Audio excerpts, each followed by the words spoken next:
Welcome to Family Betrayal Revenge. Stay tuned. Have a fun time and let's talk in the comment. Let's go! The pounding on my door started at 6 a.m. A deputy sheriff stood on my porch holding an eviction order with my name on it. I'd never been to court, never been served, never missed a payment. Because the house was mine. And the people trying to steal it? My own parents. If you're interested in this topic, hit the like button, subscribe, and type interested in the comments. And I will give you a heart.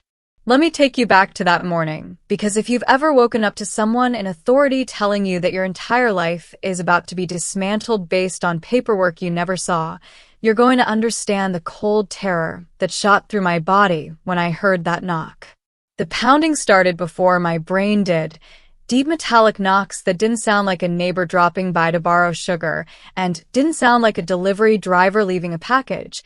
It sounded like authority, like someone had decided I didn't get to sleep peacefully in my own house anymore, like my front door belonged to someone else, and they were coming to collect.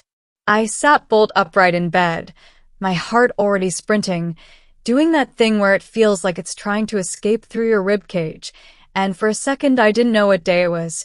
Didn't know if I'd overslept for work. Didn't know if I was dreaming. Then I saw the faint gray light leaking through my bedroom blinds and the red numbers on my nightstand clock glowing like a warning. 6:04 a.m. My throat felt thick like I'd swallowed cotton, like my body knew something terrible was happening.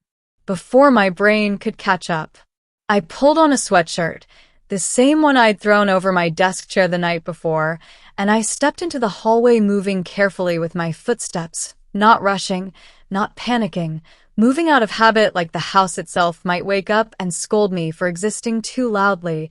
And that's when the pounding came again, louder this time, more insistent, followed by a male voice that made my blood turn to ice water. Sheriff's office. Open the door.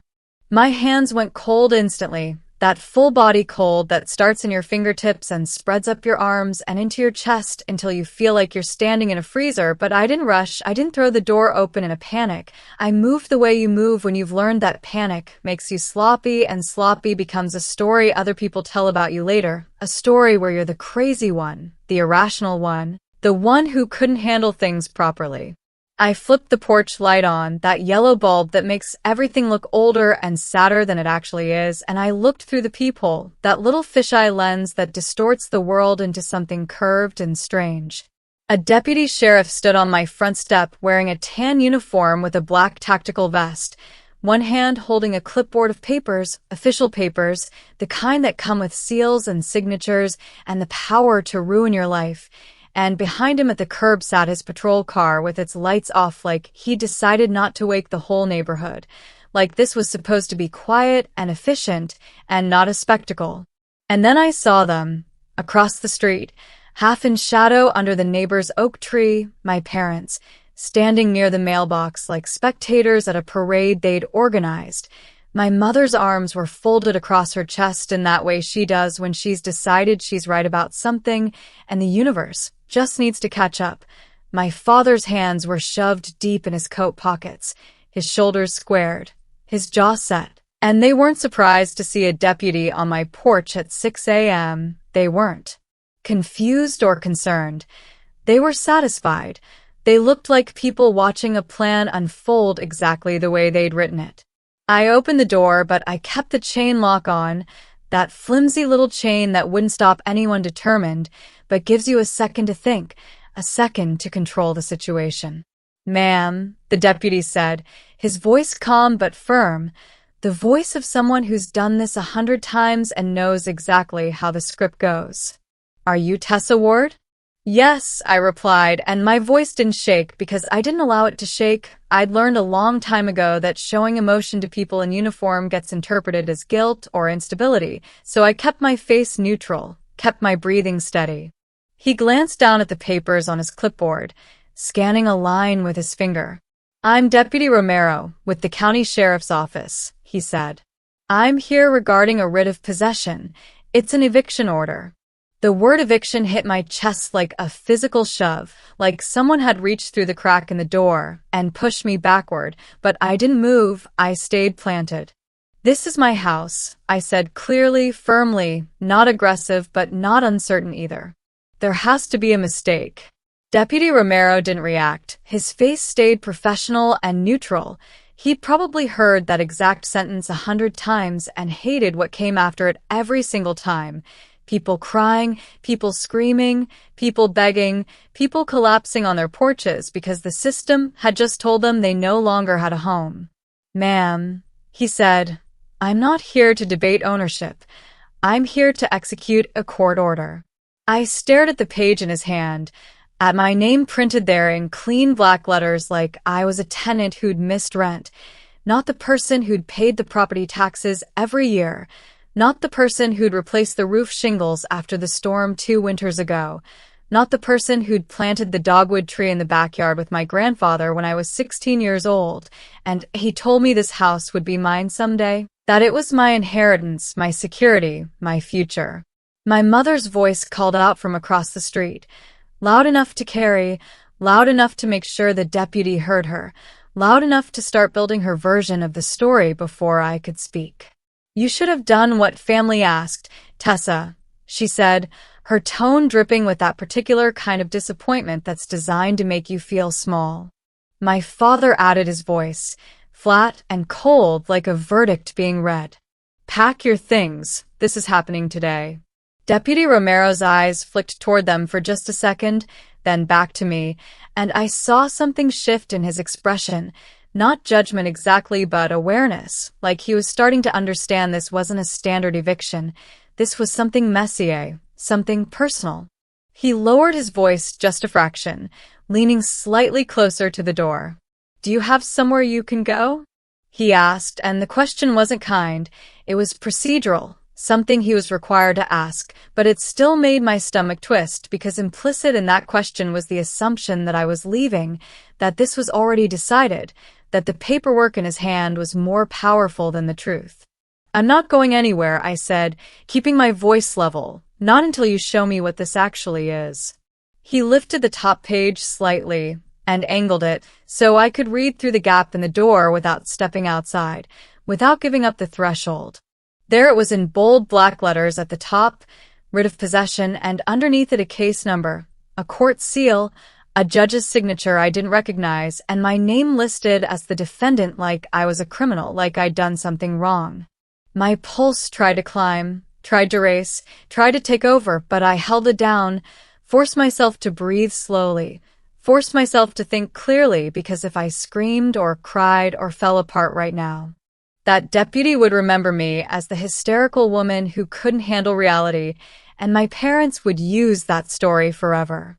I pointed to a line near the top of the page, my fingers steady even though my hand wanted to shake. "Who filed this?" I asked. Deputy Romero's gaze followed my finger to the plaintiff line, and he hesitated, just long enough to tell me the answer was going to matter, long enough to tell me this wasn't routine. "Ma'am," he said carefully, "the plaintiff on this case is—" He stopped mid-sentence, looked back at the paperwork, then looked at me again, and his face changed, not shock exactly, not pity, but recognition, like someone had just realized the villain in the story was standing in plain sight. He cleared his throat once. "It was filed by Diane Ward and Mark Ward. My parents, my own parents, had gone into a courthouse, filled out forms, stood in front of a clerk, filed a lawsuit against me, their daughter, to evict me from the house that legally belonged to me, and they didn't even have the decency to look embarrassed about it. They stood across the street watching this unfold like they were proud. I felt something go still inside me, a clean, cold stillness, not panic, not rage, just clarity, because if my parents were listed as the plaintiffs, that meant they hadn't just threatened me over the phone, hadn't just shown up unannounced trying to intimidate me, they'd gone into the legal system and turned themselves into the story's reasonable side. And if there was a writ, if there was a court order with a judge's signature, that meant they'd already gotten a judgment, which meant there had been a hearing, which meant I should have been notified. When was this case filed? I asked Deputy Romero. He checked the page, running his thumb down the text. Judgment was entered last week. Last week. The words hit me like cold water. I'd been here last week. I'd gone to work every day, come home every evening, watered the plants, made dinner, slept in this bed, lived my normal life, and somewhere in a courtroom I didn't know existed, my parents had convinced a judge to rule against me without me even knowing there was a case. I hadn't been in court. I hadn't been served anything. No deputy at my door before this morning. No certified mail with a court date. No notice taped to my window. Nothing. Where was I served? I asked, keeping my voice steady, even though my heart was pounding. Deputy Romero looked down at the paperwork again, and this time his pause was heavier, longer, like he was reading something that didn't make sense. He ran his thumb down a section, scanning carefully. Service address listed as 128 Maple Terrace. I didn't answer immediately because my brain was refusing the reality of what I'd just heard. Maple Terrace wasn't my address, wasn't anywhere close to my address, wasn't any address I'd lived at in my entire adult life. It was the little rental house my parents had lived in 15 years ago before they bought their current place. A small rundown property with a cracked driveway and a mailbox that leaned sideways like it was exhausted. A place I hadn't set foot in since I was in high school. That's not my address, I said calmly, clearly, making sure Deputy Romero understood I wasn't confused. I wasn't mistaken. I was telling him a fact. That's not where I live. I haven't lived there ever. Deputy Romero's jaw tightened slightly, a tiny muscle movement that told me he was starting to see the problem. Ma'am, he said carefully, it's what's on the return of service. My mother called out again from across the street, her voice sweeter now, performing for the deputy, performing concern and reasonableness. We tried to do this the easy way, Tessa, she said. You forced us to go to court. I didn't look at her, didn't give her the satisfaction of my attention. I kept my eyes on Deputy Romero. Can you show me the return of service? I asked. He flipped a page back, his movements careful and deliberate. Ma'am, I can show you what I have, he said, and he angled the page so I could read it through the gap in the door. A line stating service had been completed, a signature I didn't recognize, a date, a time, and a description that made my skin go cold, made my stomach drop, made everything click into horrible, perfect clarity. Substitute service accepted by adult female occupant at 128 Maple Terrace. Adult female occupant, not me, someone else, someone at an address my parents controlled, someone who accepted legal papers on my behalf without my knowledge, without my permission, without me even knowing a lawsuit existed. I looked slowly across the street at my mother. She stared back at me with a calm, practiced face, the face of someone who'd already rehearsed this moment, who'd planned every word, every expression, who knew exactly what she'd done and didn't care. And in that moment, standing in my doorway at 6 a.m. with a deputy sheriff telling me I had hours to pack my entire life, I understood the real purpose of this eviction.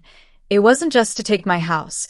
It was to rush me, to force me into panic mode, to make me pack boxes and leave before I had time to think, before I had time to fight, before I could get to a courthouse and tell my side. Because if I didn't stop this immediately, if I didn't get a judge to intervene today, that deputy would legally remove me from the home my grandfather left me, and my parents would move in like they'd planned all along. Have you ever been in a situation where someone used the legal system as a weapon against you, where paperwork became more powerful than the truth, where you had to prove you weren't crazy even though you knew you were right? Drop a comment and let me know, because I need you to understand. This wasn't just about a house. This was about whether I was going to let my parents erase me from my own life, and what I did next would either save everything or destroy it. But first I needed to understand exactly how deep this betrayal went. And when Deputy Romero showed me the rest of that paperwork, when I saw what my parents had filed with the court, I realized this wasn't just an eviction. This was identity theft. This was fraud. And they'd counted on me being too shocked to fight back in time. I swallowed once, forcing myself to stay calm, forcing my voice to stay steady even though every instinct in my body was screaming at me to panic, to cry, to collapse. But I'd learned something important growing up in a house where emotions were used against you. I'd learned that the person who stays calm controls the narrative. The person who keeps their voice level gets believed. So I looked at Deputy Romero, and I kept my tone quiet and clear. "This house was my grandfather's," I said. "He left it to me when he died. It's in his will. I have the deed in my name. I'm not a tenant. I'm the owner." Deputy Romero didn't argue with me, didn't tell me I was wrong. He just held the papers a little tighter, like he hated being the delivery system for other people's cruelty. Like he knew something wasn't right here, but his job wasn't to investigate. His job was to execute court orders whether they made sense or not. "Ma'am," he said, and his voice turned even more careful, more gentle. "If you believe the court order was obtained improperly, you need to contact the court immediately and file an emergency motion. I can't tell you how to do that. I'm not allowed to give legal advice, but that's what you need to do." I nodded once, my mind already racing ahead, already planning the next 10 steps while my body stood frozen in the doorway. "I understand," I said. He glanced back down at the writ, then up at me again, and his voice dropped lower, quieter, like he was trying to give me information without technically giving me information. "There's one more thing," he said. "This writ authorizes same-day possession." My stomach tightened, clenched like a fist. Same-day possession, which meant this wasn't a 30-day notice, wasn't a warning, wasn't a chance to figure things out. This was immediate. This was now. This was pack your belongings and leave today, or we will physically remove you. He looked me straight in the eye, his face professional but not unkind. "Without a judge's stay," he said carefully, "I have to clear this house by noon." Noon. I looked at the clock on the wall behind me. It was 6:07 a.m., which gave me less than 6 hours to stop this. Less than 6 hours to get to a courthouse that probably didn't even open until 8:30. Less than 6 hours to file paperwork I didn't know how to file. To convince a judge I'd never met that my own parents had lied to the court, and if I failed, if I couldn't do it in time, Deputy Romero would come back with instructions to remove me, and everything I owned would end up on the lawn while my parents watched and smiled. I didn't stand there arguing with Deputy Romero at my door because arguing would have given my parents exactly what they wanted, a scene, a spectacle, a story they could tell later about how I was unstable and irrational and proved they were right to do this. So instead I did the only thing that actually mattered in situations like this. I built a record, I created documentation. I made sure that every single thing that happened next was captured and time-stamped and undeniable. I asked Deputy Romero to hold the paperwork steady while I took clear photos of every single page, not blurry snapshots, not quick pictures, but careful focused images where every word was readable, the case number, the court seal, the judge's signature, the service address, the return of service language, the date the judgment was entered, everything, because if I was going to fight this I needed proof of what they'd done, needed evidence I could show a judge, needed a paper trail that couldn't be denied or reinterpreted. Then I stepped back inside my house that my grandfather had promised me when I was a teenager sitting at his kitchen table doing homework while he made coffee, my house that he'd worked 40 years to pay off so his granddaughter would have security, and I shut the door gently, not slamming it because slamming would be emotional and emotion could be weaponized. And I slid the deadbolt into place like that thin piece of metal could buy me time. It couldn't, but documentation could. Evidence could. A clear record of exactly what my parents had done could. Through the living room window, I could still see my parents across the street, standing there watching like they were waiting for me to start throwing boxes onto the lawn, like they expected me to break down, to give up, to accept that they'd won. My mother had that same satisfied stillness she used to wear when she thought she'd cornered me into obedience as a kid. That look that said she'd already written the ending to this story, and I was just a character who hadn't accepted my role yet. I didn't give her the satisfaction of movement, didn't let her see me panic.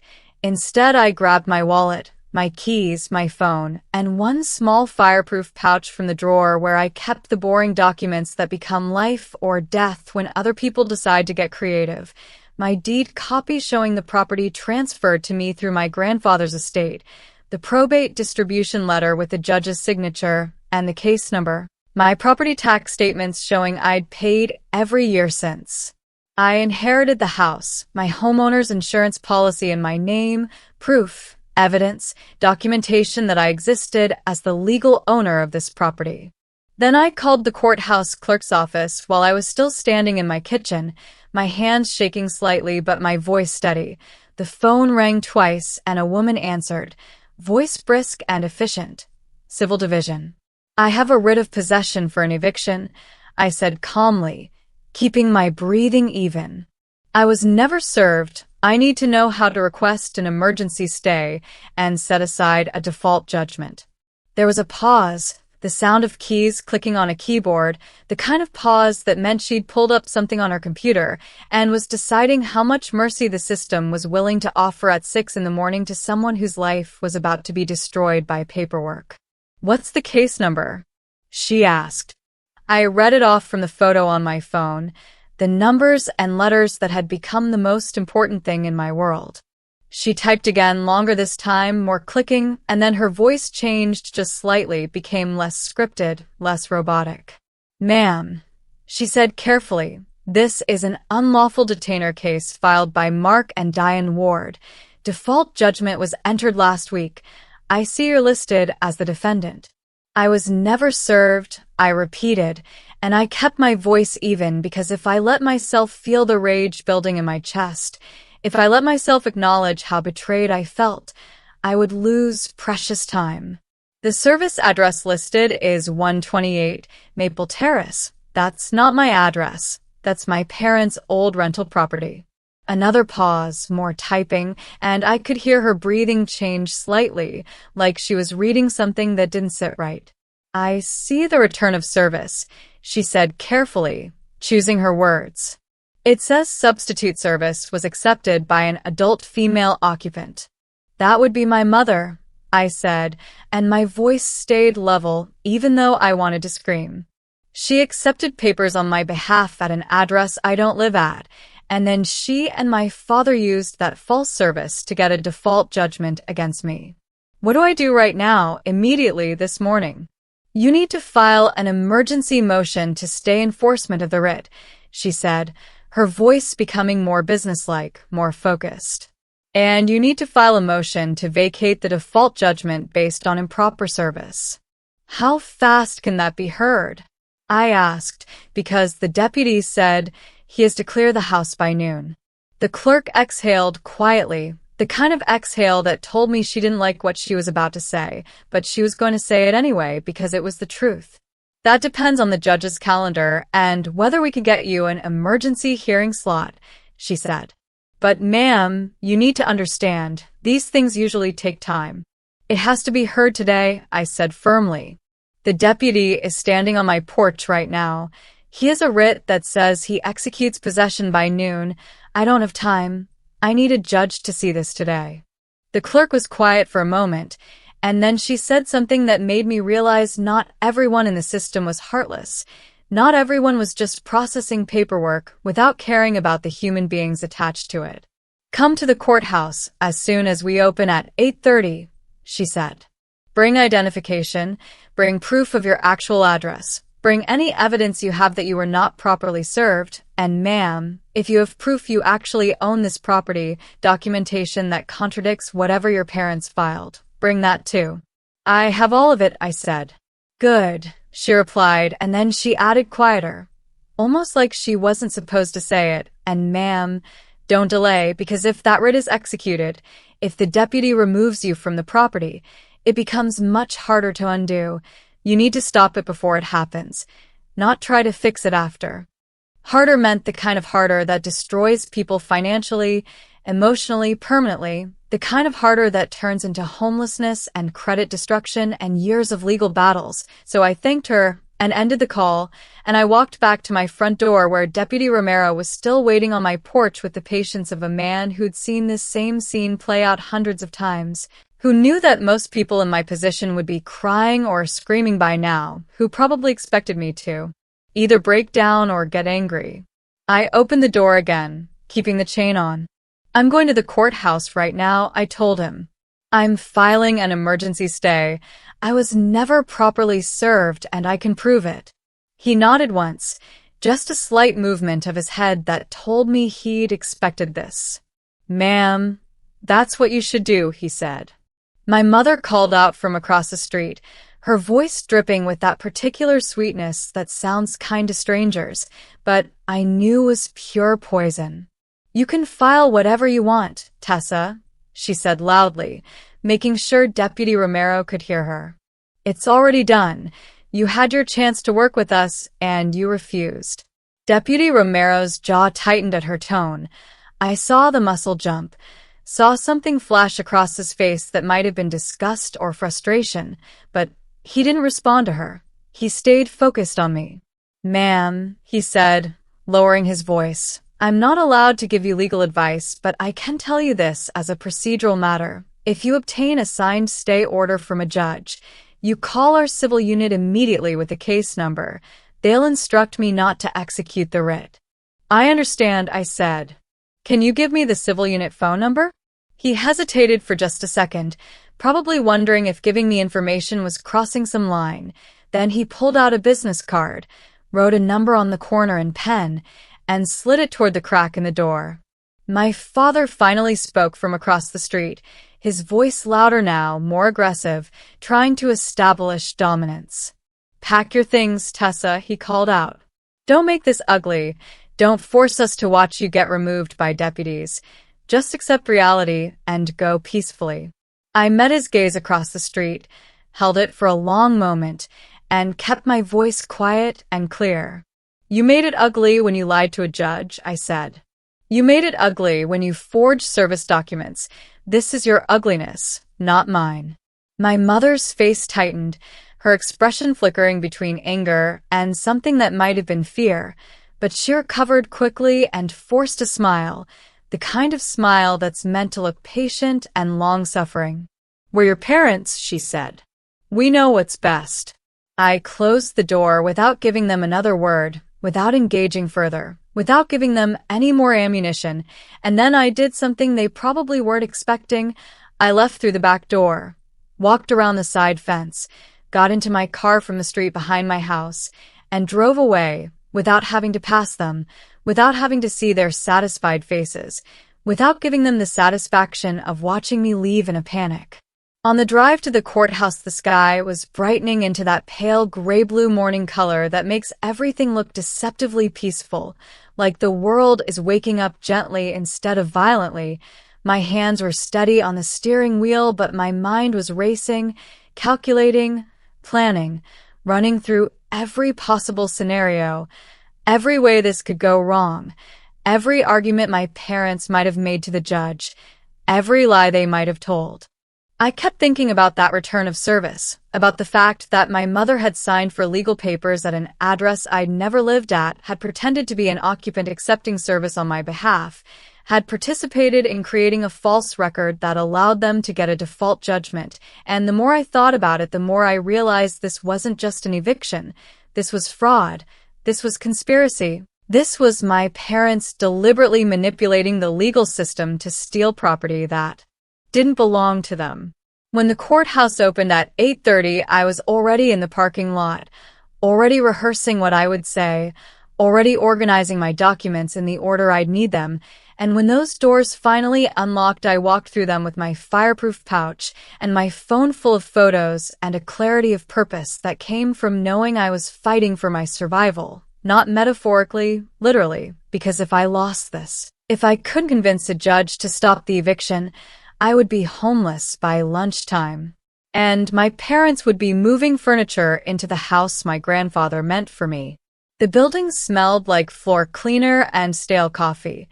The security guard at the metal detector looked half asleep until I set the writ paperwork on the screening tray and said clearly, "I have an eviction being executed today. I need to file an emergency motion." His eyes sharpened immediately.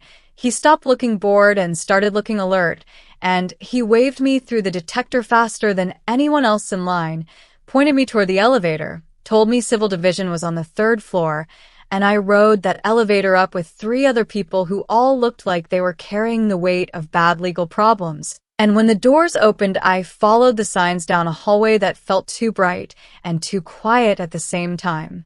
The Civil Division counter had a thin line of people holding folders and envelopes, people who looked tired and scared and defeated, and I waited my turn without fidgeting because every movement felt like it could be interpreted, like someone might look at me and decide I was too emotional or too unstable to be telling the truth. So I stood still and kept my face neutral, and when I finally reached the window, I slid my ID and the writ photos forward and said in a voice that didn't shake, I need to file an emergency motion to stay enforcement and a motion to vacate a default judgment. I was never properly served. The clerk behind the glass was a man with tired eyes and a name badge that said Robert, and he typed my case number into his computer and frowned almost immediately, like what he was seeing on the screen didn't match what should be there. You're listed at this address? He asked, reading from his monitor. No, I said. That address is my parents' old property. I have never lived there as an adult. I have proof of my actual address. He clicked again, pulled up a scanned document, and turned his monitor slightly so I could see the proof of service form with a signature line and a description of service, and my stomach dropped even further because there it was in black and white. A form claiming an adult female occupant at 128. Maple Terrace had accepted legal documents on behalf of Tessa Ward on a date 3 weeks ago, and the signature on the bottom, even through the blurry scan, was clearly my mother's handwriting, not even disguised, not even attempting to hide what she'd done. She signed for it, I said quietly. The clerk's eyebrows rose slightly. And she's listed as the plaintiff in this case, he said, reading further. Yes, I replied. She and my father are both plaintiffs. They're the ones suing me, and my mother accepted substitute service on my behalf at an address I don't live at. He stared at the screen for a beat longer than necessary, and then he did something that told me he wasn't just going through motions, that he actually cared about whether justice was being done. He printed the service form and slid it under the glass toward me. Highlight that information, he said quietly. Make sure you point it out to the judge because that matters. That's improper service at minimum, possibly fraud. I took the paper with hands that stayed steady through sheer force of will. I also own the house, I said, and I slid out my deed copy and the probate distribution letter, my grandfather's name at the top, my name listed as recipient of the property, the recorder's stamp showing it had been officially recorded. The clerk looked at the deed, and his eyes widened slightly. Then he typed faster, clicking through screens with more urgency. Your parents filed this case as landlords, he said, his voice tightening. They're claiming you're a tenant who's holding over after the end of a lease period. A tenant, I repeated, keeping my voice flat even though rage was building in my chest. They're claiming I'm renting from them. He clicked to another screen and turned the monitor toward me again, and there it was, another scanned exhibit, a one-page rental agreement with my name typed at the top, my parents' names typed under the landlord section, a monthly rent amount listed, and at the bottom a signature that was supposed to be mine but absolutely was not. It looked like someone had tried to copy my handwriting from an old birthday card or letter and gotten bored halfway through. The loops were wrong. The slant was wrong. It was a forgery, and not even a good one. They forged a lease agreement, I said, and my voice was so calm it surprised even me. The clerk didn't say yes because clerks aren't allowed to make those determinations, but he looked at me with an expression that said he understood exactly what I was telling him. Ma'am, if you want a judge to see all of this today, he said, you need to file your emergency motion right now. I can give you the forms and a hearing request slip, but you need to understand that getting an emergency slot isn't guaranteed. What judge is assigned to this case? I asked. He checked the docket. Judge Halprin, he said. Department 14. Can I get in front of her this morning? I said, Because I have less than 4 hours before that deputy comes back to execute the writ. The clerk hesitated, glanced over his shoulder toward a closed door that had a sign reading Judicial Assistant, then looked back at me. I can try, he said. But I need to warn you, emergency hearings are discretionary. The judge has to agree that there's enough urgency to interrupt her regular calendar. There's a deputy sheriff planning to physically remove me from my house at noon, I said quietly. I'd say that's urgent. He nodded once, took my packet of documents, and disappeared through a door marked staff only, and I stood there at that counter in a courthouse that smelled like anxiety and bureaucracy, and I waited because waiting was all I could do. Waiting and hoping that somewhere in that building a judge would look at what my parents had done and decide it was wrong enough to stop. And what happened in the next 60 minutes would determine whether I kept my home or lost everything my grandfather had worked his entire life to give me. The clerk came back through that staff-only door about 10 minutes later, 10 minutes that felt like 10 hours, 10 minutes where I stood at that counter watching other people file divorces and restraining orders and small claims cases, normal legal problems that probably felt enormous to them, but weren't someone trying to steal your house using forged documents and a corrupt court process. He had my packet in his hand, and his face had changed, not dramatically but noticeably. He looked more alert, more focused, like whatever conversation had happened behind that door had elevated this from routine paperwork to something that needed attention. The judge will see you, he said, sliding a stamped copy of my emergency motion back under the glass. She's giving you a slot at 10:30. That's in about an hour and 20 minutes. Go to Department 14 on the second floor and check in with the bailiff. But ma'am, I need to warn you about something. My stomach tightened. What? Your parents filed more than just an eviction case, he said quietly, leaning slightly closer to the window. They attached exhibits to their complaint, and one of them is a deed, a recorded deed that claims the house was transferred back to them from you. I felt the blood drain from my face, felt that cold, rushing sensation that comes right before you realize how bad something actually is. A deed, I repeated carefully, claiming I transferred my house to them. The clerk nodded once, his eyes cautious like he was delivering news he knew would hurt. It's in the court file as Exhibit C, he said. A quitclaim deed supposedly signed by you 2 weeks ago, transferring all interest in the property to Mark and Diane Ward. It's recorded with the county. It has a notary seal. On paper, it looks legitimate. I stared at him, my brain refusing to process what he was saying because it was too insane, too elaborate, too criminal. I never signed any deed, I said, my voice barely above a whisper. I didn't transfer anything to anyone. I've been at work. I've been living my normal life. I never went to a notary. I never signed anything. The clerk's expression was grim. Then you need to tell the judge that, he said. Because if that deed is real and recorded, it changes everything.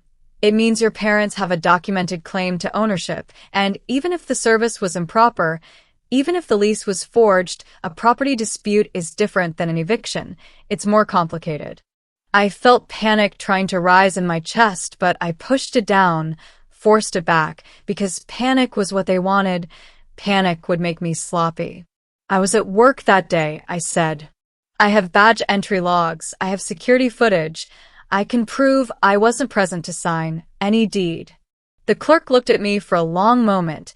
Then he said something that felt like handing me a weapon. Then bring that proof to the hearing, he said.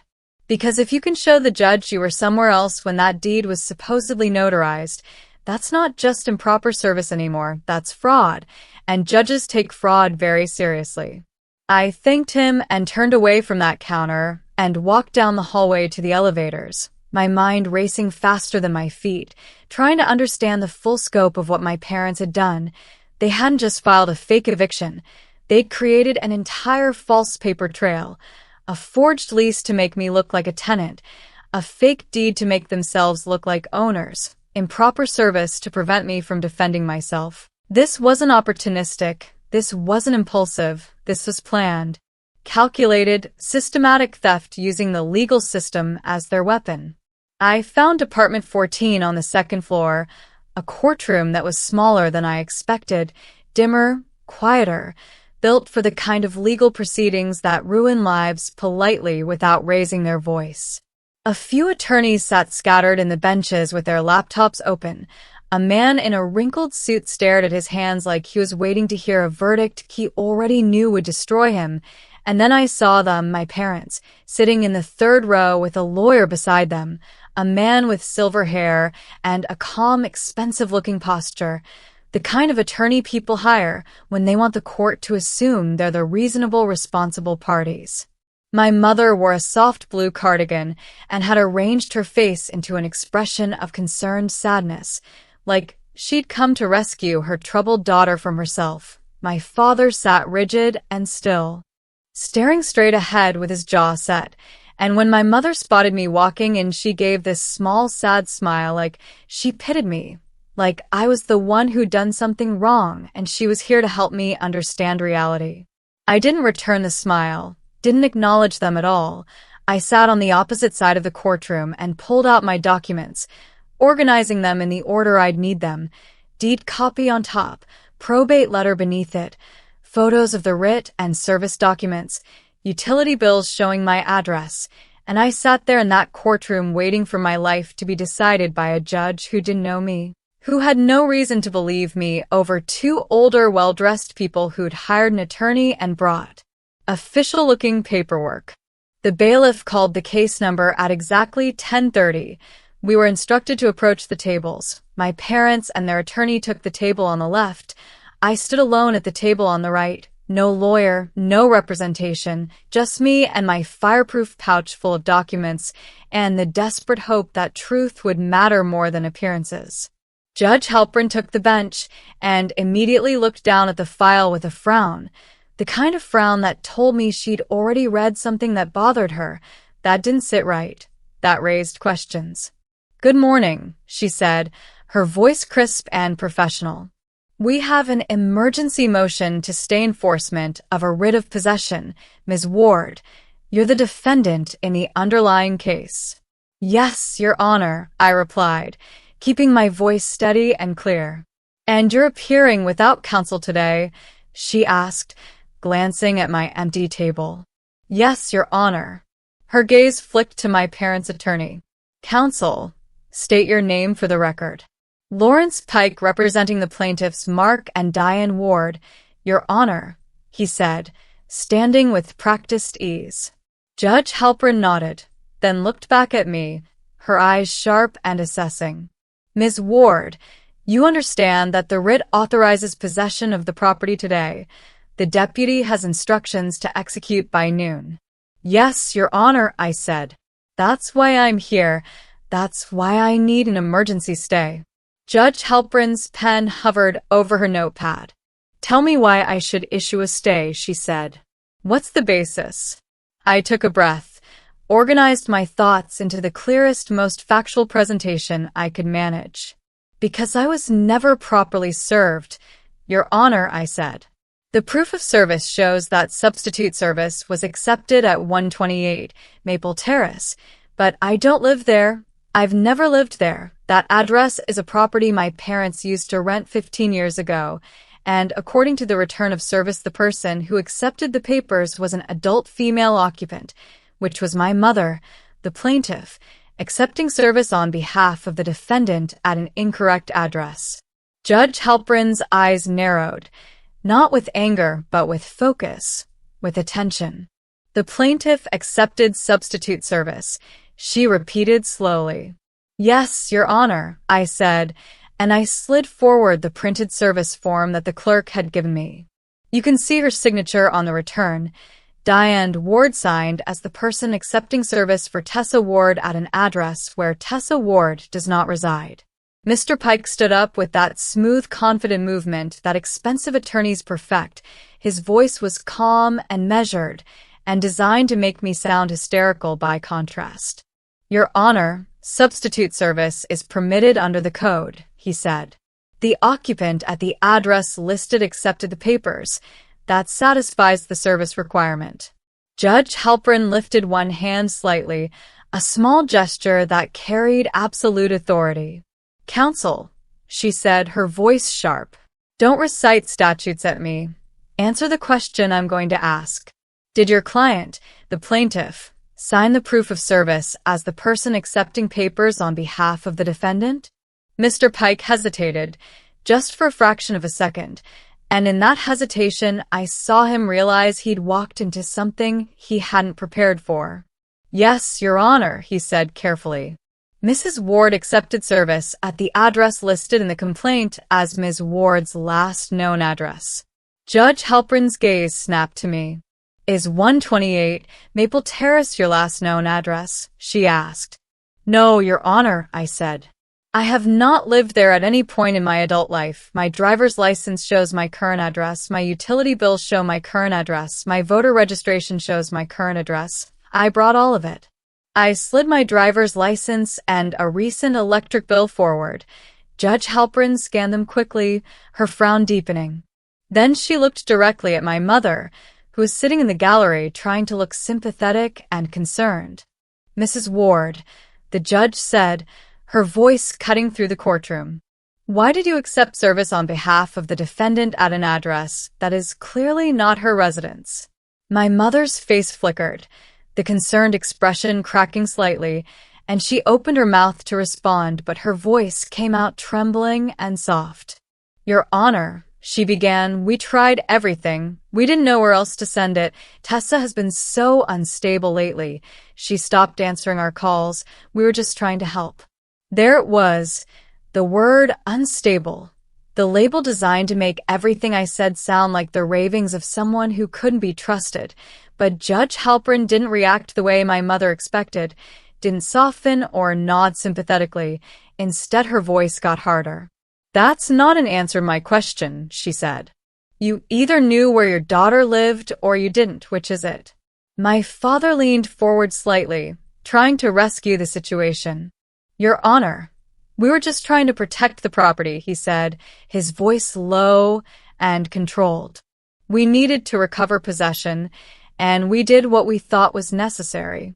Judge Halpern's eyes stayed sharp. "Protect it from whom?" she asked. My father didn't have an answer for that, couldn't say protect it from our daughter, who legally owns it. So he just sat back, and my mother lowered her gaze like a saint being persecuted. Mr. Pike stepped in quickly, his voice smooth and practiced. "Your Honor, the plaintiffs own the home. They had the right to recover possession. The defendant has been refusing to leave despite repeated requests." Judge Halpern lifted a single page from the file, held it up between two fingers. "Counsel," she said, and her tone had shifted into something colder, something more dangerous.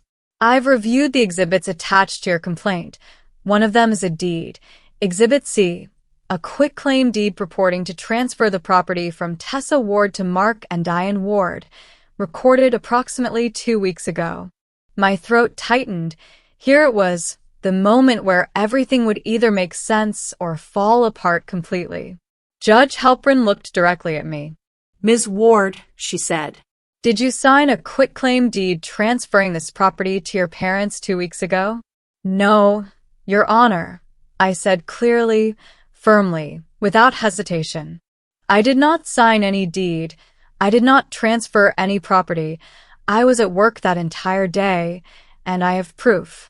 Mr. Pike's voice came in immediately, smooth as oil. "Your Honor, we have a notarized deed on record with the county recorder's office. It has all the proper signatures and seals. It's presumptively valid." Judge Halpern's eyes snapped to him like a laser. "I didn't ask you, counsel," she said. "Sit down." He sat. She looked back at me. "You're saying that deed is fraudulent?" she asked. "Yes, Your Honor," I replied. "And I can prove I was not present for any notarization. I was at my workplace that day. My employer has electronic badge entry logs that show exactly when I entered the building and when I left. I never left during business hours. I was in meetings. I have security camera footage if needed. There is no possible way I could have been at a notary's office signing a deed." Judge Halpern's pen stopped moving entirely. She set it down on the bench and leaned back slightly in her chair. Access logs, she repeated. Badge entry and security camera footage, time-stamped and documented. Yes, Your Honor, I said. I called my employer's security office this morning and they're preparing the records. I can have them delivered to the court within an hour if you need them.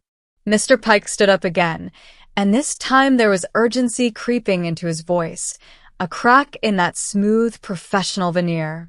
Your Honor, this is turning into a title dispute, he said.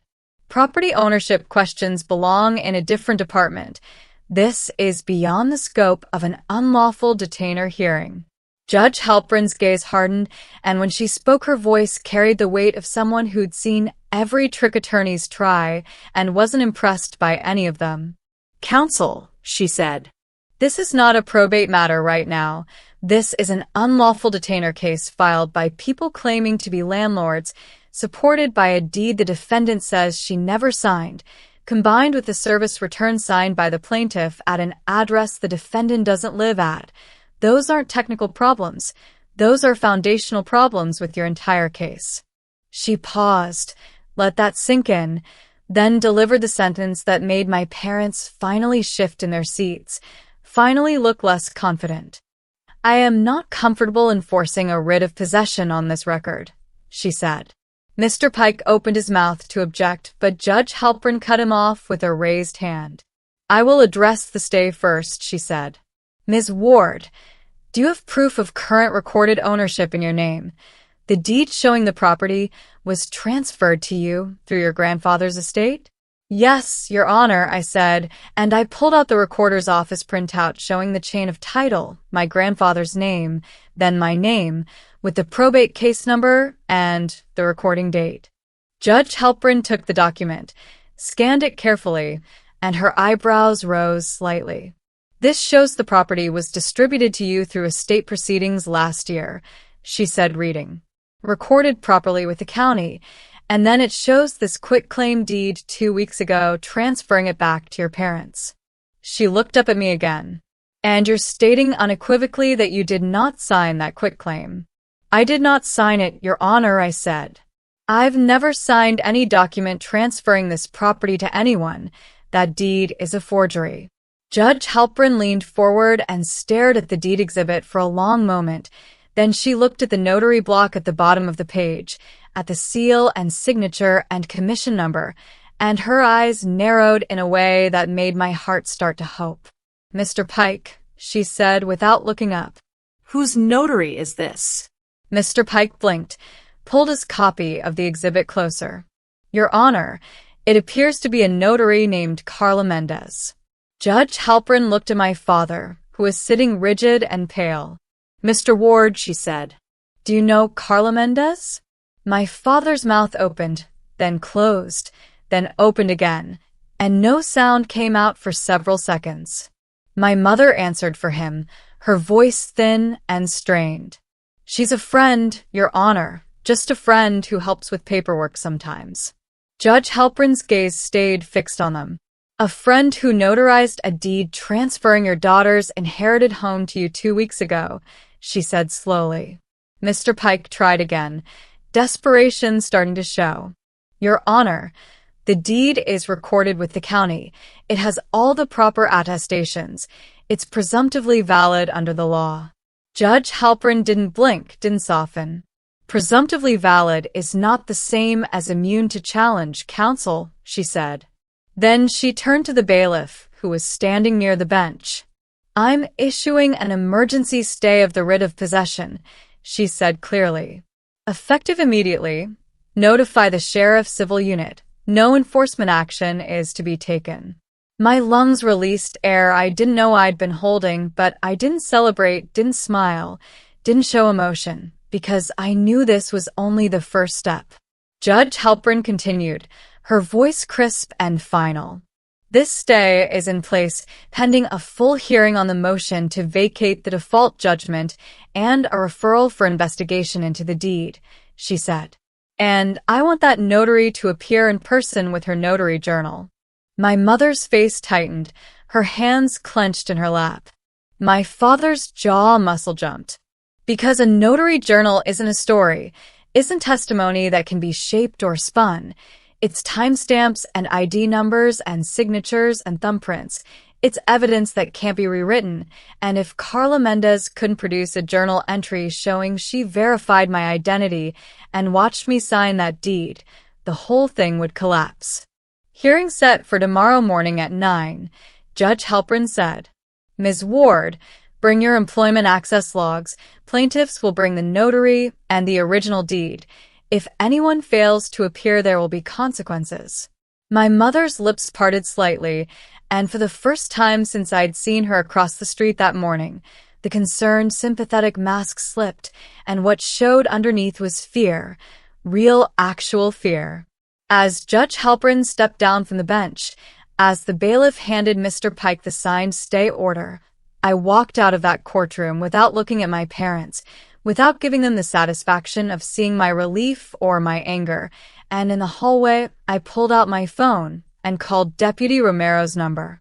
"I got the stay," I said when he answered. "Send me a photo of the signed order," he replied, and I could hear relief in his voice too. "I'm sending it now," I said, and I snapped a clear picture of Judge Halpern's signature and the court seal and texted it to him. Then I stood in that courthouse hallway, and I let myself feel it, just for a moment, the weight lifting, the panic receding, the knowledge that I still had my house, at least for now. But I also knew this wasn't over, because tomorrow morning with that notary's journal on the table, we were going to find out exactly how deep my parents' lies went, and whether they'd just committed fraud in a way that couldn't be explained away. I didn't go home immediately after leaving the courthouse. Not because I was afraid to be in my own house, but because I needed to finish building my case before tomorrow's hearing, needed to make absolutely certain that when Judge Halpern asked me to prove I wasn't present to sign that deed, I had documentation so clear and undeniable that even my parents' expensive attorney couldn't spin it into doubt. I drove straight from the courthouse to my employer's office, a mid-sized tech company where I'd worked for 6 years as a project coordinator, and I walked directly to the security office on the first floor, a small windowless room that smelled like burnt coffee and hummed with the sound of server equipment. The security manager, a man named Derek, who I'd maybe spoken to 3 times in 6 years, looked up from his computer when I knocked on the open door. "Tessa," he said, surprised. "I got your email this morning. We've been pulling the logs you requested." "I need them as soon as possible," I said, keeping my voice calm even though urgency was screaming through my veins. "I have a court hearing tomorrow morning at 9, and those logs are the only way I can prove I didn't sign a fraudulent deed." Derek's expression shifted immediately from casual concern to serious attention. "A fraudulent deed," he repeated. "Someone forged your signature on property documents?" "Yes," I said. "My parents. They recorded a quitclaim deed claiming I transferred my house to them, but I was here at work that entire day. I never left the building, and I need time-stamped proof." He nodded once, turned back to his computer, and started typing rapidly. "What date?" "November 13th, I said. The deed was supposedly notarized at 12:15 p.m. Derek pulled up something on his screen, clicked through several windows, then picked up his desk phone and called someone. "Yeah, it's Derek in security," he said. "I need you to pull badge access for Tessa Ward on November 13th, full day, every entry and exit. Also pull the parking gate logs for her vehicle and check if we still have camera footage from that date." He listened for a moment, then said, "No, this is urgent, court case, fraud investigation. I need it within the hour." When he hung up, he looked at me with something that might have been respect. "Most people don't think to document their movements until after something goes wrong," he said. "The fact that you knew to ask for this tells me you're dealing with people who plan this carefully." "They did," I replied. "They've been planning it for weeks. Maybe longer. They filed a whole eviction case against me using forged documents and improper service. This deed is just one piece of it." Derek leaned back in his chair, studying me. "Your own parents did this to you?" "Yes." He shook his head slowly. "I've worked security for 20 years, he said. I've seen employees steal from companies. I've seen domestic disputes turn violent. I've seen a lot of ugly human behavior, but I've never seen someone's parents try to steal their house using the court system. That's a special kind of betrayal. I didn't respond because if I started talking about the betrayal, about how it felt to watch my mother smile at a judge while lying through her teeth, I might fall apart, and I couldn't afford to fall apart. Not yet, not until this was over. About 40 minutes later, Derek's phone rang. He answered it, said a few words I couldn't hear, then hung up and gestured for me to come around his desk. His screen showed a detailed log, lines and lines of data, with timestamps and locations. November 13th, he said, pointing at the screen. You badged into the building at 7:52 a.m. You badged into the third-floor secure area at 7:58. You accessed the conference room at 9:15 for a meeting that lasted until 11:30 according to the room reservation system. You badged into the cafeteria at 11:45, back to the third floor at 12:20, and you didn't badge out of the building until 6:47 p.m. I stared at the screen, at the proof of my entire day laid out in digital timestamps. At 12:15, when that deed was supposedly being notarized, I said slowly, I was in the building. Derek nodded. Not just in the building, he said. You were on the third floor, which is a secured area that requires badge access. And look at this. He pulled up another window showing parking gate data.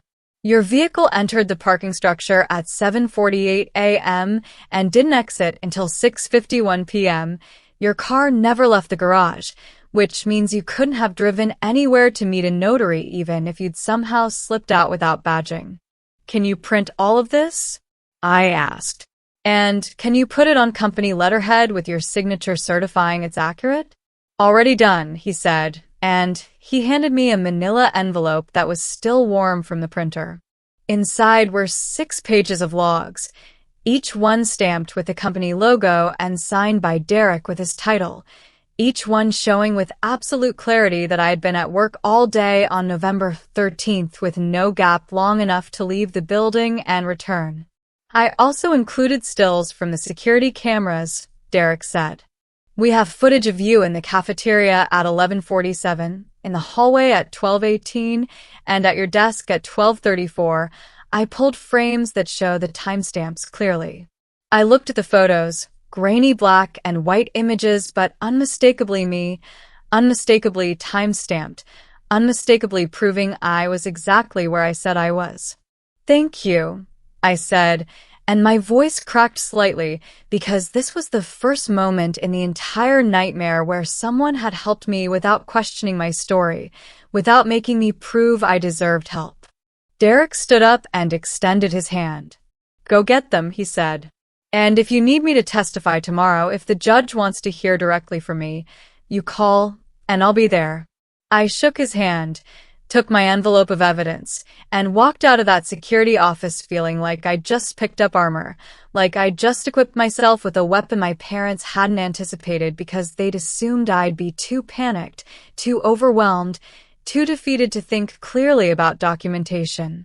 I drove home, and for the first time since that morning, since Deputy Romero knocked on my door, I felt like I could breathe. The stay was in place, the logs were printed, the hearing was scheduled, and my parents were going to have to explain to a judge how a deed got notarized while I was provably somewhere else. When I pulled into my driveway, the sun was starting to set, casting long shadows across my front yard, and I noticed immediately that my parents' car was not across the street. They'd left, probably after the hearing, probably after realizing Judge Halperin wasn't going to rubber stamp their fraud, probably after their attorney told them they had a serious problem. I walked into my house and locked the door behind me, set my envelope of evidence on the kitchen table, and for the first time in 14 hours I sat down in my own home without feeling like it was about to be stolen from under me. But I knew better than to relax completely, because tomorrow morning at 9 o'clock, when that notary walked into court with her journal, we were going to find out if my parents had been stupid enough to leave a paper trail or smart enough to cover their tracks. That evening around 7, my doorbell rang. I looked at my phone to check the security camera I'd installed last year, a simple doorbell cam that recorded everyone who came to my porch, and I saw a woman standing there in business casual clothes holding a large envelope. She looked nervous, kept glancing over her shoulder like she was afraid of being watched. I opened the door with the chain on. "Can I help you?" I asked. "Are you Tessa Ward?" She asked quietly. Yes. "My name is Carla Mendez," she said, and my stomach dropped like an elevator with cut cables. "I'm the notary who supposedly notarized your deed." "Supposedly," I repeated carefully. She looked directly at me, her eyes wide and frightened. I didn't, she said. "I didn't notarize anything for you. I've never met you before this moment, but your parents came to me 3 weeks ago with a deed that already had a signature on it, and they paid me $500 to backdate my notary seal and journal entry." I stared at her through the gap in the door, my brain trying to process what she was saying, trying to understand why she was here, why she was confessing this to me. "Why are you telling me this?" I asked. "Because Judge Halprin ordered me to appear tomorrow with my journal," she said, her voice shaking. "And if I show up with that journal, if I lie under oath, I'm going to prison. I have 3 kids. I can't go to prison over your parents' fraud, so I'm here to tell you the truth before we get to court." I opened the door fully, still cautious. "You backdated a notary seal," I said slowly. "You created a false journal entry for $500. Carla nodded, tears starting to form. "I was desperate," she said. "I lost my job. My car got repossessed. Your mother said it was just paperwork, just a family transfer. She said you'd already agreed to it and just needed the notary for the recording office. I didn't know she was stealing your house." "Did you verify any identification?" I asked. "Did you check anything?" She shook her head. "The signature was already on the document when they brought it to me," she said. "Your mother showed me an old driver's license photo she had on her phone, said it was you. I copied down a license number she gave me. I didn't verify anything because they told me it was already done and they just needed my seal." "So you committed notary fraud," I said. "Yes," she whispered. "And now you want me to do what exactly?" Carla pulled a small black notebook from the envelope she was carrying. "This is my real notary journal," she said. "The one I'm required to keep by law, and there's no entry for you in here. Nothing for November 13th. Nothing with your name, because I never notarized anything for you, and tomorrow when the judge asks me to produce it, this is what I'm bringing." "Why are you showing me this?" I asked. "Because I want you to know I'm going to tell the truth," she said. "I'm going to tell Judge Halprin exactly what your parents paid me to do. I'm going to admit I backdated the seal. I'm going to plead guilty to whatever charges come, but I'm not going to let them steal your house using my notary commission. I made a terrible mistake, but I'm not going to compound it by lying under oath." I looked at her for a long moment. This woman who'd committed a crime but was trying to make it right. This stranger who was risking prison to tell the truth, while my own parents had lied to judges and forged documents and manipulated the legal system without a parent conscience. "Thank you," I said quietly. Carla nodded, wiped her eyes. "I'm sorry," she said. "I'm so sorry I was part of this." She turned to leave, but I called after her. "Carla." She looked back. "What you're doing tomorrow, telling the truth even though it hurts you, that takes courage. I just want you to know that." She gave me a sad small smile and walked back to her car, and I watched her drive away before closing my door and leaning against it, processing what had just happened, understanding that tomorrow's hearing wasn't going to be a mystery anymore. It was going to be a confession, a public dismantling of my parents' fraud with a witness who was willing to destroy her own life to stop them. That night, I barely slept. I kept running through scenarios in my head, kept imagining how my mother would react when Carla told the truth, how my father would look when the judge called it fraud, how their attorney would try to spin it and fail, and sometime around 3 in the morning I got out of bed and sat at my kitchen table and wrote down everything, every lie they'd told, every document they'd forged, every manipulation they'd used. Not because I needed it for court, but because I needed to see it written out, needed to understand the full scope of what they'd been willing to do to take my house. When my alarm went off at 6:30, I was already awake, already dressed, already organizing my documents for the third time, and by 8 I was back at the courthouse, back in that building that smelled like floor cleaner and justice, and I walked into Department 14 at 8:45 to find my parents already there with their attorney, and this time they didn't smile at me, didn't perform concern. They just looked grim and cornered and angry. The bailiff called our case at exactly 9 o'clock. Judge Halpern took the bench with the same focused expression she'd worn yesterday, and when she looked at my parents, it wasn't with neutrality anymore. It was with suspicion, with the awareness that something was deeply wrong with their case. Good morning, she said. Yesterday, I issued an emergency stay and ordered the notary to appear with her journal. Is Ms. Mendez present? Carla stood from the gallery, her hands shaking. Yes, Your Honor. Judge Halpern gestured her forward. Approach the bench, she said. Ms. Mendez, you are a commissioned notary public in this state. Yes, Your Honor, Carla said, her voice barely audible. And you notarized a quitclaim deed on November 13th transferring property from Tessa Ward to Mark and Diane Ward. Carla swallowed hard, glanced at my parents, then looked back at Judge Halpern. No, Your Honor, she said clearly. I didn't. The courtroom went absolutely silent. Even the court reporter's fingers stopped moving on her keyboard. Even the air seemed to stop circulating because that one word, that simple denial, had just detonated everything. Judge Halpern leaned forward slightly. Explain, she said. Carla took a breath, and when she spoke her voice was steady despite the tears running down her face.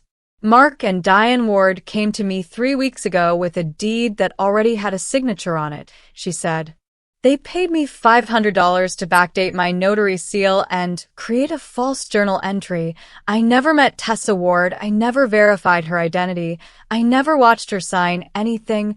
I committed notary fraud, and I'm prepared to accept the consequences, but I won't let them steal her house using my commission. My mother made a sound, half gasp, half denial, and started to stand, but the bailiff stepped toward her, and she sat back down. Judge Halpern's face had gone hard as stone. Mr. Pike, she said, her voice cutting through the courtroom. What do you have to say about this? My parents' attorney stood slowly, and for the first time since I'd seen him, he looked lost, looked like a man who'd just realized his clients had lied to him and made him complicit in fraud. Your Honor, he said carefully, I was not aware of these allegations. My clients represented to me that all documents were properly executed. Judge Halpern's eyes stayed on my parents. Stand, she said. Both of you stand. They stood slowly, my mother's face pale, my father's jaw clenched so tight I could see the muscle jumping. Judge Halpern spoke in a tone that made the temperature in the room drop 10 degrees. This court is vacating the default judgment, she said. The eviction case is dismissed for improper service and lack of standing. The writ of possession is dissolved and will not be enforced, and I am referring this matter to the district attorney for investigation of forgery, notary fraud, and conspiracy to commit theft by false pretenses. My mother's mouth opened, but no sound came out. I am also, Judge Halpern continued, referring Ms. Mendez to the notary commissioning authority, but given her cooperation and confession, I will recommend leniency. She turned to me. Ms. Ward, you need to record this order immediately and file to correct the chain of title. You should also consider requesting a restraining order if you believe there's any risk of further contact. I will, Your Honor, I said. Judge Halpern looked back at my parents, and her next words felt like they were designed to strip away every illusion they'd built. This court has seen many eviction cases, she said. It has seen legitimate disputes between landlords and tenants. It has seen misunderstandings and payment problems and lease violations, but this court has never, in my 15 years on the bench, Seen parents attempt to evict their own daughter from a house she legally inherited by forging documents and corrupting a notary. You should be ashamed, and you will be held accountable. She banged her gavel once, final and absolute. And that was it. The hearing was over. The case was dismissed. My house was mine, and my parents were facing criminal investigation. And when I walked out of that courtroom into the hallway, I finally let myself feel it. The relief, the exhaustion, the knowledge that I'd won because I'd stayed calm and built evidence and refused to be the hysterical woman they wanted me to be. Outside the courtroom, my parents couldn't approach me. Their attorney was speaking to them in quick, low, urgent sentences, probably explaining exactly how much legal trouble they were in, probably telling them to hire a criminal defense lawyer immediately. Probably wishing he'd never taken their case because now his name was attached to fraud and he'd have to explain to the state bar why he filed documents without properly vetting his client's claims. Carla Mendez walked out a different direction, head down, moving quickly toward the elevator like she wanted to disappear before anyone could stop her, and I let her go because she'd done what she came to do. She told the truth when it would have been easier to lie, and that took a kind of courage my parents would never understand. I went straight downstairs to the clerk's office and asked for certified copies of Judge Halperin's order. The clerk who'd helped me yesterday, Robert, was at the window again, and when he saw me, he actually smiled. First time I'd seen anyone in that courthouse smile. "You won," he said simply. "Yes," I replied.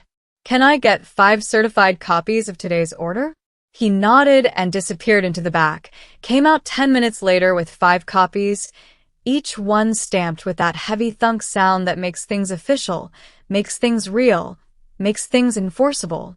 Then I drove directly to the county recorder's office, that same building where my parents had recorded their fraudulent deed 2 weeks ago, and I walked up to the same counter where I'd filed the fraud alert, and I presented Judge Halperin's order along with a request to have the quitclaim deed marked as void due to fraud. The clerk who'd helped me before looked at the order, read it carefully, then looked up at me with something like satisfaction in her eyes. "This is exactly what needed to happen," she said. "I'm recording this order against the property parcel right now, and I'm flagging that quitclaim deed as fraudulently obtained pending criminal investigation." "How long before it's officially voided?" I asked. "The criminal investigation has to conclude first," she said. "But this order makes it clear that the deed is not valid. No title company will insure it. No bank will lend against it.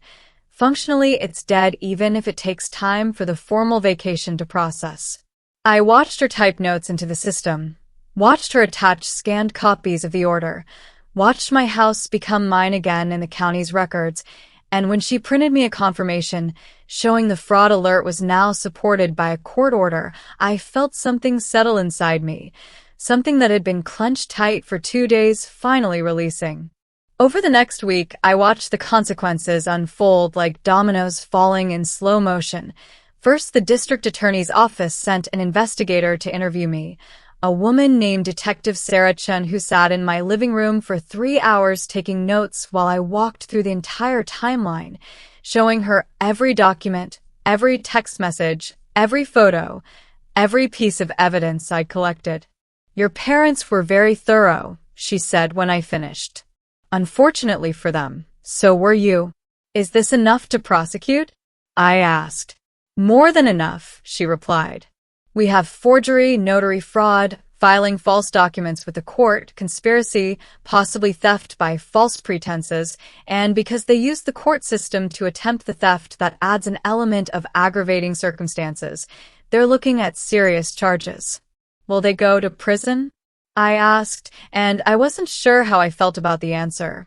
Wasn't sure if I wanted them to, or if I just wanted them to leave me alone forever. "That depends," Detective Chen said. "On their criminal history, on whether they accept a plea deal, on what the DA decides to offer, but at minimum they'll face probation, restitution, and permanent records that will follow them. Your mother might lose her real estate license if she has one. Your father might face employment consequences.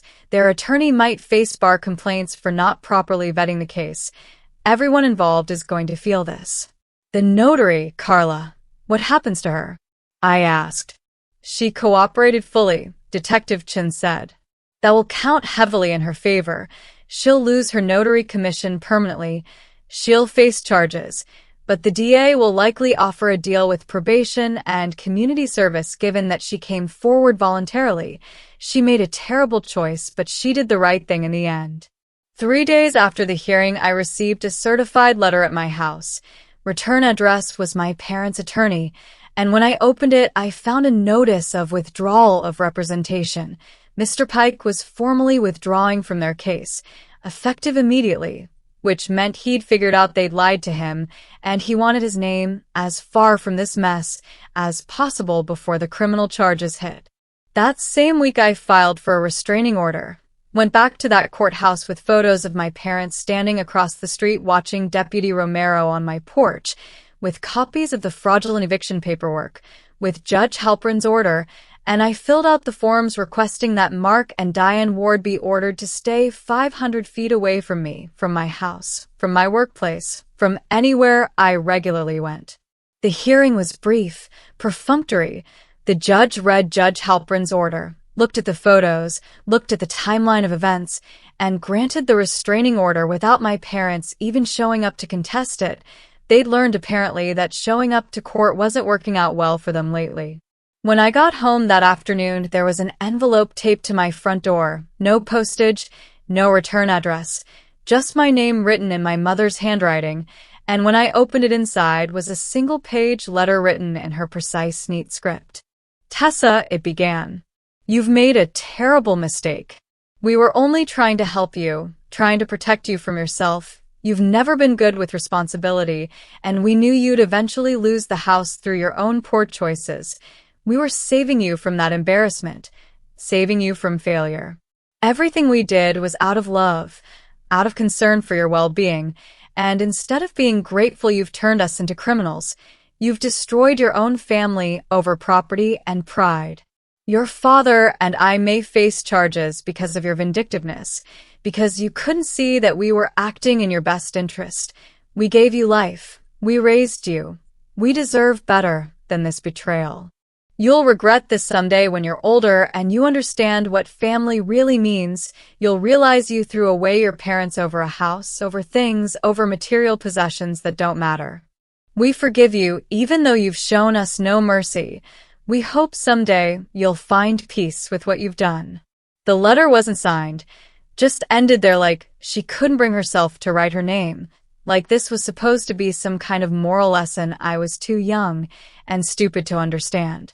I read it 3 times, looking for any hint of actual remorse, any acknowledgement that they'd committed crimes, any understanding that forging documents and lying to judges wasn't protection or love or help. But there was nothing, just narcissism wrapped in martyrdom, just the absolute inability to see themselves as anything other than victims of their ungrateful daughter. I took a photo of the letter, sent it to Detective Chun with a note that they'd violated the restraining order by coming to my house, and then I did something that felt both petty and necessary. I shredded the letter in my kitchen, fed it through the little crosscut shredder I used for junk mail, watched it turn into confetti that couldn't be reassembled, couldn't be used to hurt me anymore. 2 weeks later, the district attorney filed formal charges, 3 counts of forgery, 2 counts of fraud, 1 count of conspiracy, 1 count of filing false documents with the court. My parents were arrested on a Friday morning, booked, had their mugshots taken, were released on bail with conditions that included no contact with me and no attempts to file any legal actions related to the property. And suddenly the people who'd stood across the street watching a deputy try to evict me were facing years of probation and the permanent stain of felony convictions. Their trial was set for 6 months out, but 3 months in. Their attorney, a different one now, a criminal defense lawyer, who looked tired and overworked, contacted the DA about a plea deal. My parents would plead guilty to reduced charges, would accept 3 years of probation, would pay restitution for my legal costs and the cost of correcting the title, would stay away from me permanently, and in exchange they'd avoid prison time. The DA called me to ask my opinion. "What do you want?" she asked. I want them to admit what they did, I said. I want it on record, officially, that they forged documents and lied to a judge and tried to steal my house. I want them to have to say it out loud in court. The DA was quiet for a moment. If they take the plea, she said, they'll have to allocute. They'll have to stand in front of a judge and admit to each element of the crimes. It'll be part of the official record, permanent and public. That's what I want, I said. The plea hearing happened on a Wednesday in November, exactly 1 year after my grandfather died and left me the house, exactly 1 year after I'd stood in a lawyer's office and learned I was inheriting property that would give me security and stability and a future. I sat in the gallery of the courtroom, not at the tables, just watching as my parents stood before a different judge, Judge Martinez, and listened to the prosecutor read out the charges one by one. Count 1, forgery of a signature on a legal document, specifically a quitclaim deed. How do you plead? My mother's voice was barely audible. Guilty. Count 2, conspiracy to commit fraud through false representation to a court. How do you plead? My father spoke louder, defiant even in defeat. Guilty.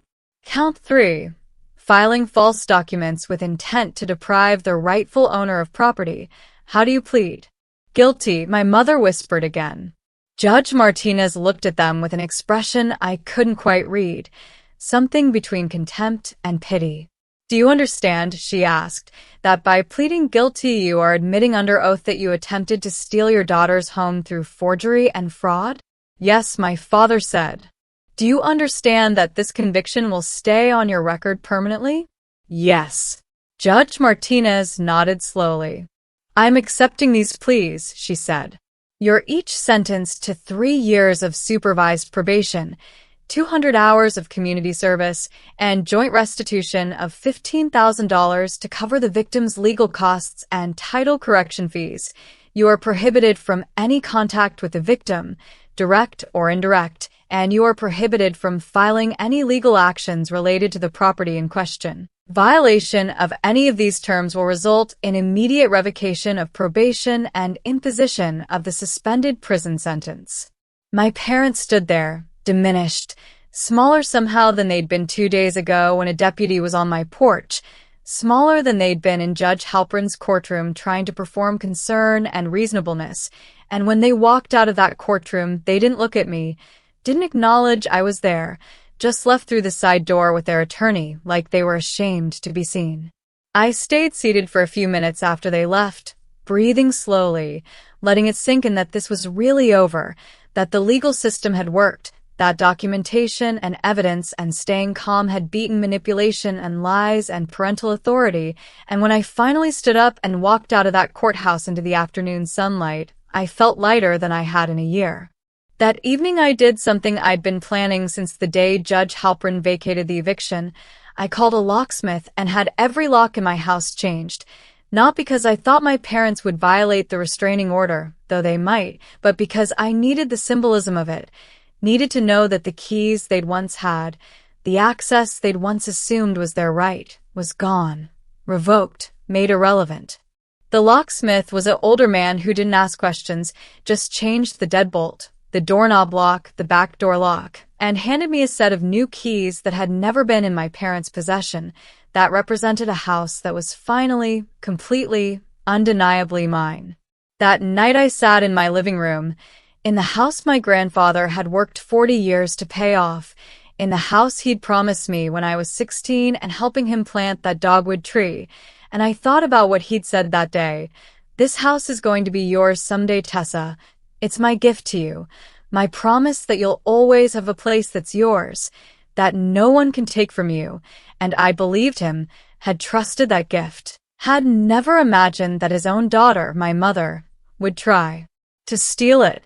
But I'd protected it, had fought for it, had refused to be the panicked, hysterical woman they wanted me to be, had built evidence and documentation, and stayed calm when calm was the hardest thing to be, and now sitting in that living room with new locks on my doors and a restraining order in my files and my parents facing probation and restitution, I finally understood what my grandfather had really given me, not just a house, But the lesson that some things are worth fighting for even when the fight is against people who are supposed to love you.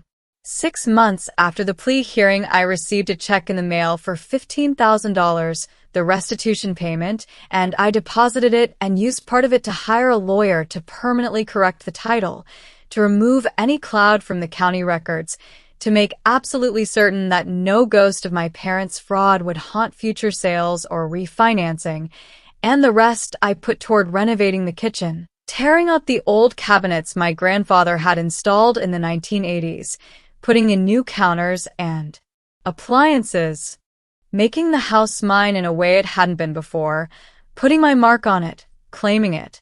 My parents never contacted me again, not directly, though I heard through distant relatives that they'd moved to a different city, that they'd sold their house to pay legal bills, that their friends had distanced themselves after the criminal convictions became public, that my mother had lost clients, that my father had retired early, that the life they'd built on a foundation of entitlement and manipulation had crumbled when they pushed too far and targeted someone who refused to be pushed.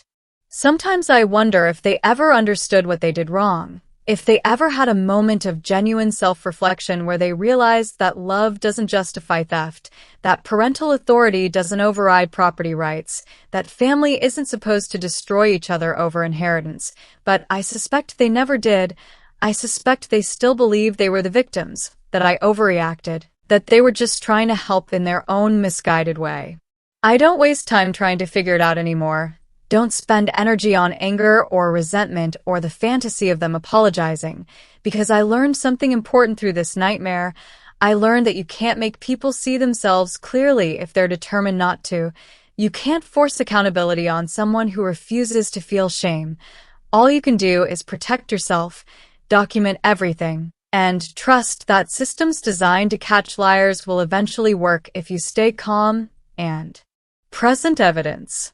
Now, when I pull into my driveway and see that house, my house with its new locks and renovated kitchen and the dogwood tree that's grown tall and strong, I feel something I didn't feel for a long time. I feel safe, not because my parents can't physically reach me anymore, though that helps, but because I know I fought the fight that mattered and won it on my terms, with evidence and documentation, and the kind of cold, clear thinking that manipulation can't defeat.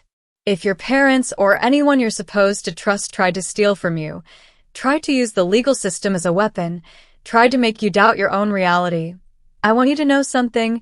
You're not crazy. You're not overreacting. You're not being ungrateful or vindictive or cruel.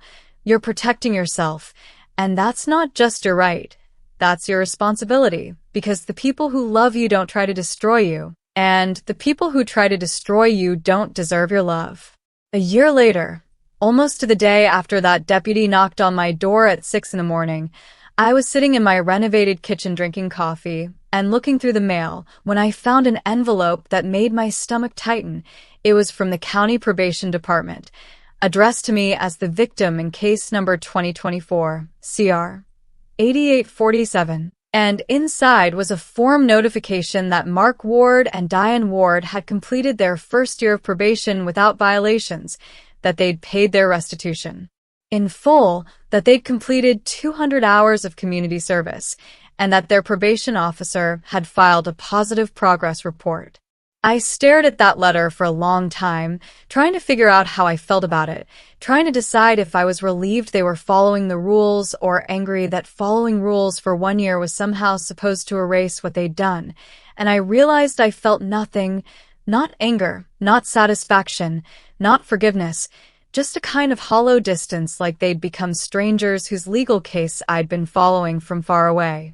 I filed the letter in the folder I kept labeled House Legal Issues and went back to my coffee, and that was when I understood something important. My parents had lost the power to hurt me, not because they'd been punished by the court, not because they were on probation or had paid money or done community service, but because I'd stopped giving them space in my head, stopped wondering what they thought, stopped caring if they ever understood what they'd done. I'd built a life without them, and that life was better, quieter, more peaceful, and their absence was a gift I'd given myself. That same week I got a different kind of letter. This one from a woman named Patricia Simmons, who identified herself as a reporter for the local investigative news station.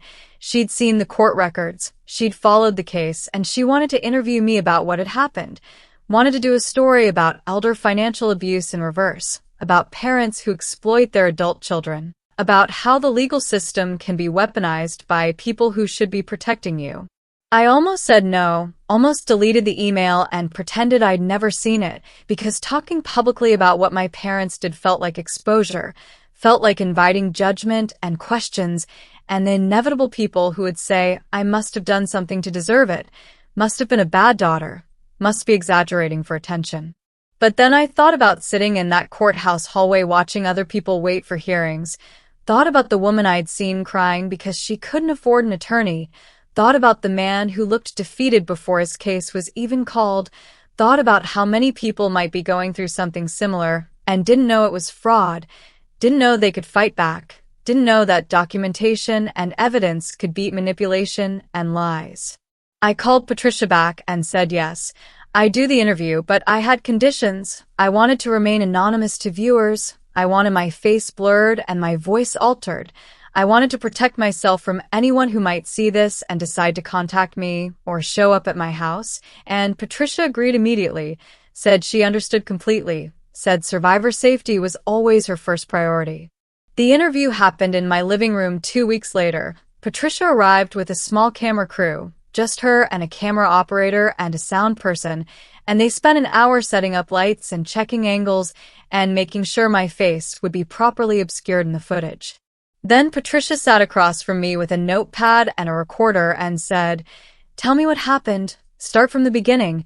And I did. I told her about the deputy knocking at 6 a.m., about my parents standing across the street watching, about realizing they'd forged service documents and created a fake lease and recorded a fraudulent deed, about the security badge logs and the notary confession and Judge Halprin vacating the eviction. I told her everything in a calm, measured voice that didn't shake, because I'd told this story enough times now that it felt like something that happened to someone else, like a case study instead of my life. Patricia took notes and asked follow-up questions that showed she understood the legal complexity, understood how sophisticated my parents' scheme had been, understood that this wasn't just family drama, but actual organized fraud that could have worked if I hadn't documented everything and stayed calm and fought back immediately. When she asked me what I wanted people to take away from this story, I thought carefully before answering. I want people to know that if someone tries to evict you, even your own parents, even people you're supposed to trust, you have rights, I said. You have the right to see the paperwork, the right to verify service, the right to check if documents are real, the right to demand proof, and if something feels wrong, if the address is wrong or the signature looks off or the timeline doesn't make sense. Trust that instinct and document everything, because courts respond to evidence, not emotions. Patricia nodded, writing quickly. What about people who say you should have just talked to your parents? She asked. People who think family should always work things out privately? I looked directly at the camera, even though my face would be blurred. When family members commit crimes against you, I said, when they forge documents and lie to judges and try to steal your property, that's not a family matter anymore. That's a legal matter, and treating it like hurt feelings or a misunderstanding is exactly what abusers count on. They count on you being too guilty or too scared or too loyal to fight back. And I'm saying fight back, document everything, call the police, go to court, protect yourself, because no one else will. The segment aired 3 weeks later on a Friday evening. I watched it alone in my living room with my phone silenced and my doors locked, and seeing myself on screen, face pixelated and voice digitally altered but story intact, felt surreal and validating and terrifying all at once. Patricia had done excellent work. She'd included interviews with legal experts who explained how eviction fraud works. She'd shown statistics about how often family members exploit each other financially.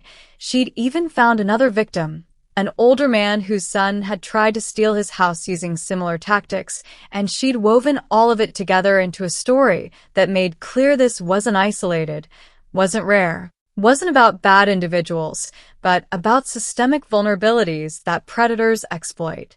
The response was immediate and overwhelming. The news station's website crashed from traffic. The segment was shared thousands of times on social media.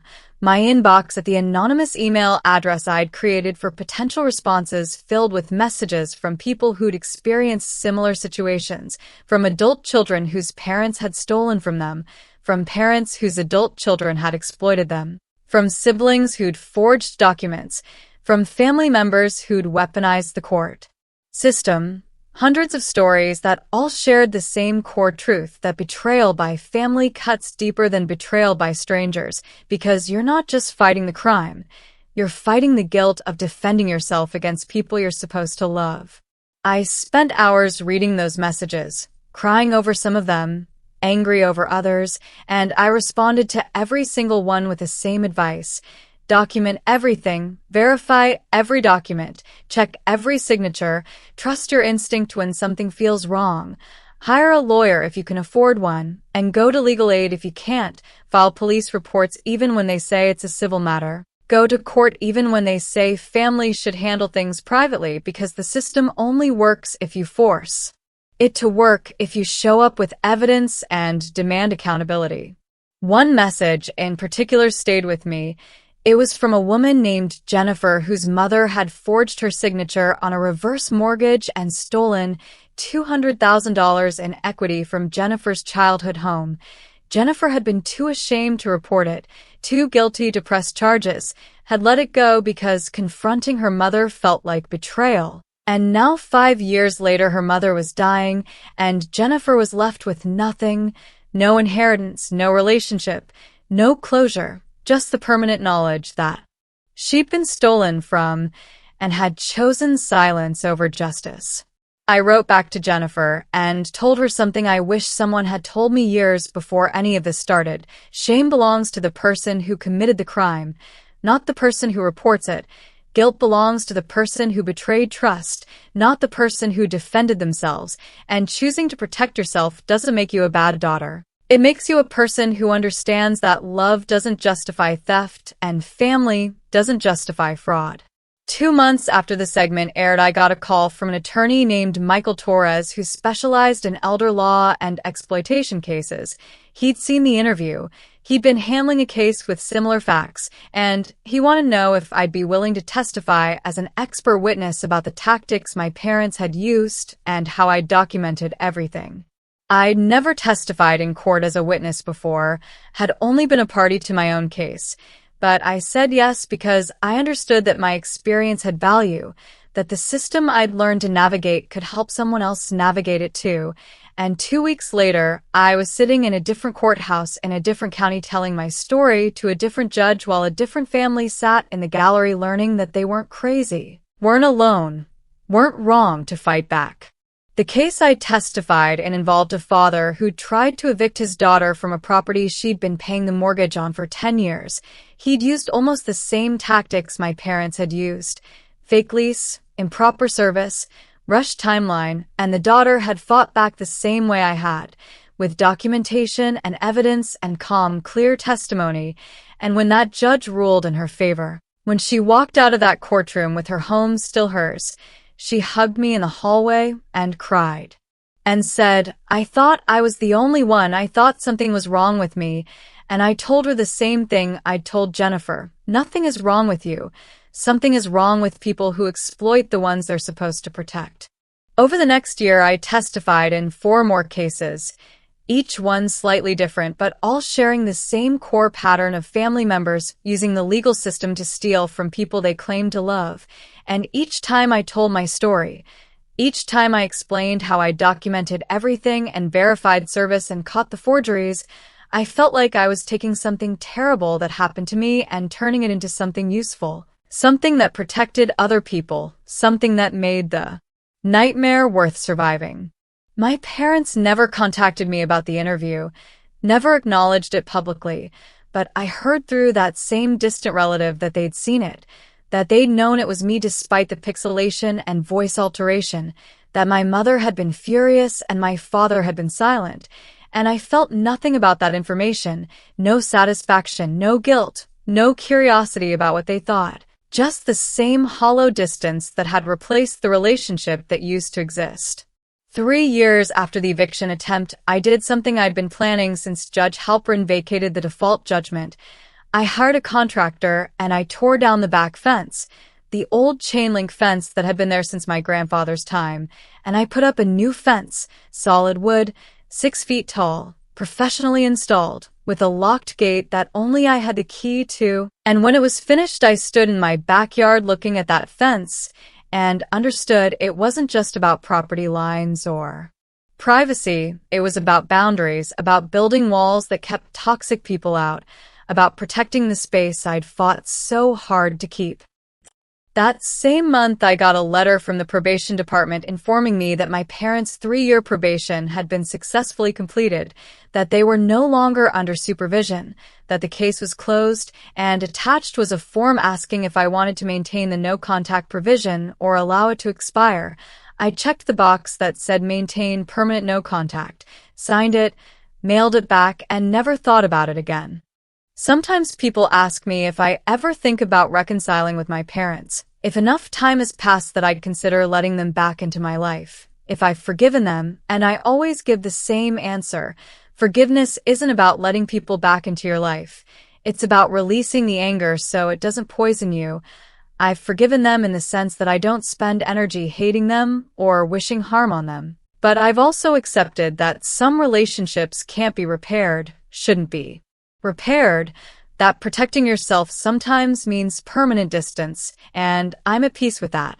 I still live in my grandfather's house, still sleep in the same bedroom I moved into when I inherited it, still look out the kitchen window at that dogwood tree that's grown tall and strong, and every time I walk through my front door, every time I turn the key in the lock that my parents' old keys won't open, I feel grateful not just for the house, but for the lesson I learned fighting to keep it. The lesson that you're allowed to protect yourself even from family, that documentation beats manipulation, that staying calm beats rage, that evidence beats lies, and that sometimes the people who love you least are the ones who claim to love you most. This house isn't just property anymore. It's proof that I survived something that should have destroyed me, proof that I fought back when I could have given up, proof that the legal system works if you work it correctly, and proof that my grandfather's gift wasn't just walls and a roof, but the foundation I needed to stand on when everything else tried to knock me down. Before we end this, I want to say something directly to anyone watching who's going through something similar, anyone whose family is trying to steal from them or manipulate them or use the courts to hurt them. You're not alone, you're not crazy, you're not overreacting. What's happening to you is real and wrong and criminal, and you have more power than you think. Document everything, save every text message, record every conversation if your state allows it, take photos of every document, verify every signature, check every address, trust your instinct, and when someone tells you it's just a family matter, remember that fraud is fraud regardless of who commits it. And you have the right to defend yourself. You have the right to press charges. You have the right to say no. And you have the right to build a life where the people who hurt you don't have access anymore.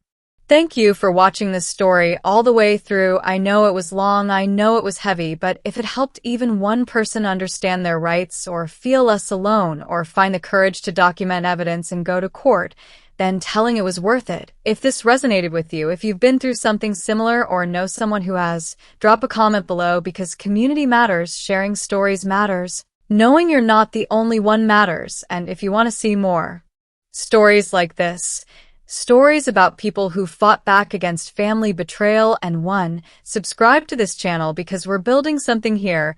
We're building a space where survivors can speak and be believed and find the resources they need to protect themselves. And remember, the best revenge isn't getting even, isn't making them suffer, isn't public shaming or elaborate schemes. The best revenge is living well, building a life they can't touch, protecting what's yours, and refusing to let their betrayal define your future. My parents tried to steal my house, but what they actually did was teach me exactly how strong I am, exactly how capable I am of fighting back. and exactly how much better my life is without people who see me as something to exploit, rather than someone to love. And that's a lesson worth learning even if the tuition was steep.